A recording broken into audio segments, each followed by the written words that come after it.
خان د جیل نه ډېر اهم پیغام جاری کړی دی. شپږ غټې خبرې عمران خان په جیل کې کړي دي. په هغې باندې تفصیلا خبره کوو. ټول نه پیله فوج پسې څوک بد ردې وایي په هغې باندې کپتان خبره کړې ده.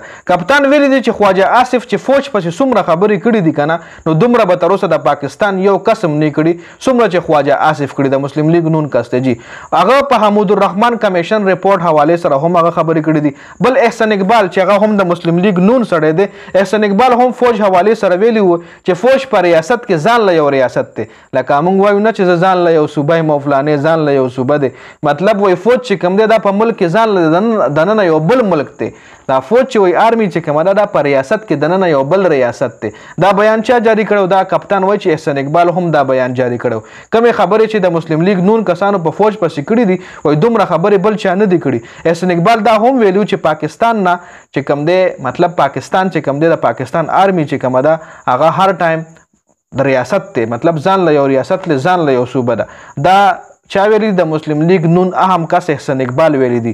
خبل خبره وورئ وروره. دویم چې کوم عمران خان خبره کړې ده جیل نه هغه دا دی چې 9 مۍ واقعي حوالې سره 9 مۍ چې کوم دی وایي دا د حکومت او د اسټابلیشمنټ یو قسم له انشورنس پالیسي ده. که چېرې د 9 مۍ دا بیان د دی ختم شو نو بیا د دی حکومت چې کوم دی هغه هم ختمیږي. او وایي کوم ته زه دا پیغام ورکوم چې زما د ګرفتارۍ حکم چا جاری کړی، سی سی ټي وي فوټیج چا پټ کړی دی، 9 مۍ سازش چا کړی و، 9 مۍ تحقیقات ته وایي وشي او په هغې باندې د جوډیشل کمیشن جوړ شي. دا خبره کپتان ډېر ټایم نه د جیل نه دننه کوي. درېیمه غټه خبره عمران خان کړې مذاکرات حوالې سره چې مذاکرات ته تیار یم خو مذاکرات په هغه سړي سره کوم چې چا سره لاس کې اختیارات دي.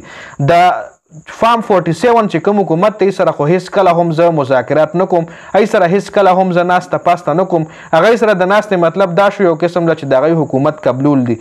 محمود خان اچکزی سره ما د مذاکراتو اختیارات چې کوم دي ټول محمود خان اچکزی ته ورکړي دي. جی بل کپتان څلورمه غټه خبره چې کړې ده هغه د 8 سپتمبر جلسې حوالې سره ده چې د 8 سپتمبر جلسې زموږ درې مقصدونه دي.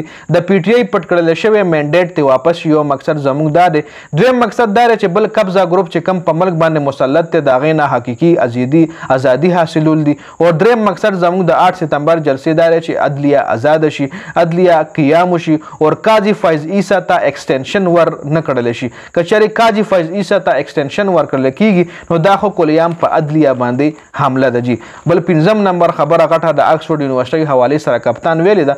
کپتان ویلي چې اکسفورډ یونیورسيټي چانسلر جوړېدل د پاکستان دپاره د اعزاز خبره ده او که زه چېرې د اکسفورډ یونیورسيټي چانسلر جوړ نشم نو بیا هم هیڅ خبره نه ده، ځکه اکسفورډ یونیورسيټي نه ما تعلیم کړی دی او کرکټ کې تر اوسه پورې داسې مقام چاته هم نه دی حاصل شوی کم چې ما ته حاصل شوی دی.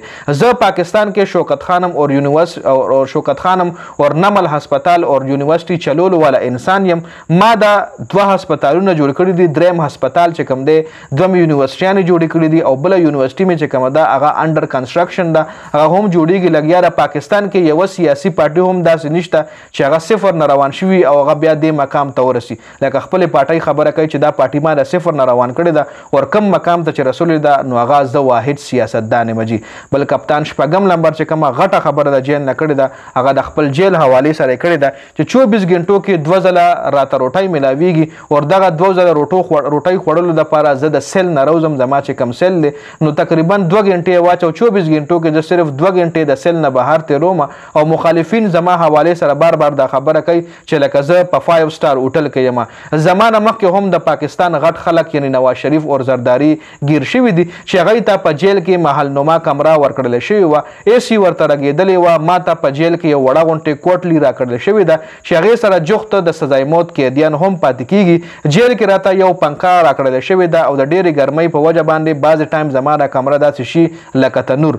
زه شکایت نه کوم خو زه خپل قوم ته دا پیغام ورکوم چې زما قوم ته پته ولګي چې زه په کم حال کې یم. جي کپتان خپل حوالې سره هم دا خبرې کړې دي.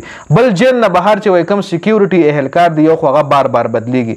دا ځل چې کوم سیکیورټي اهلکار بدل شوي دي راغلي د نوي سیکیورټي اهلکار نو هغوی زما د سیل نه لرې چېرته ناست دي، لرې چېرته ولاړ وایي سیل له جوخ نه راځي.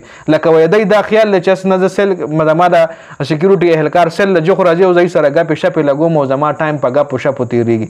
نه جي وایي هغوی ما له جوخت هم نه راپرېږدي. جي دا کپتان د جیل نه یو اهم بیان جاری کړی و چې مې تاسو سره په دې ویډیو کې شریکولو. د ویډیو کتلو زیاته مننه. والسلام.